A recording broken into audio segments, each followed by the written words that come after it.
श्रीमद् भागवत गीता के अध्याय 13 श्लोक 32 में कहा गया है कि देह में सर्वत्र स्थित आत्मा निर्गुण होने के कारण देह के गुणों से लिप्त नहीं होता है।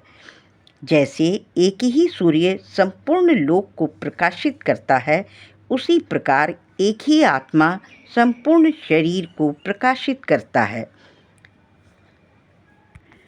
आत्मा सदा पास रहता है, किंतु दिखाई नहीं देता, न मरता है न जीर्ण होता है।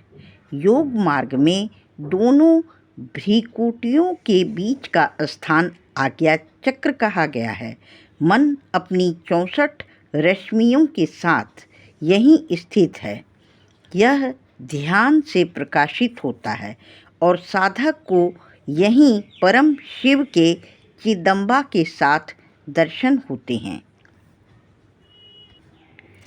ईश्वर का अंश अविनाशी आत्मा ही शरीर को प्राणवान बनाए रखता है।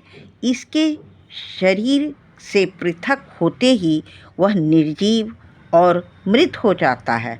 वह सूक्ष्म शरीर के साथ लेकर स्थूल शरीर देह से बाहर निकलता है।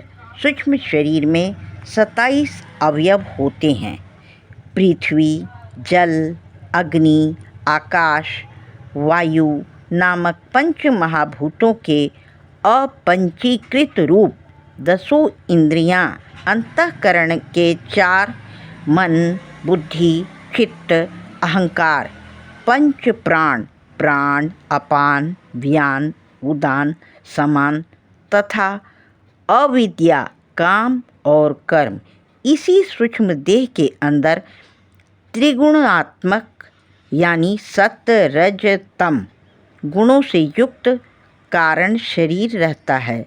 मृत्यु काल में आत्मा इन्हें लेकर ही स्थूल देह त्याग देती है। उपनिषद में कहा गया है कि आत्मा हृदय की गुफा में निवास करने वाला है।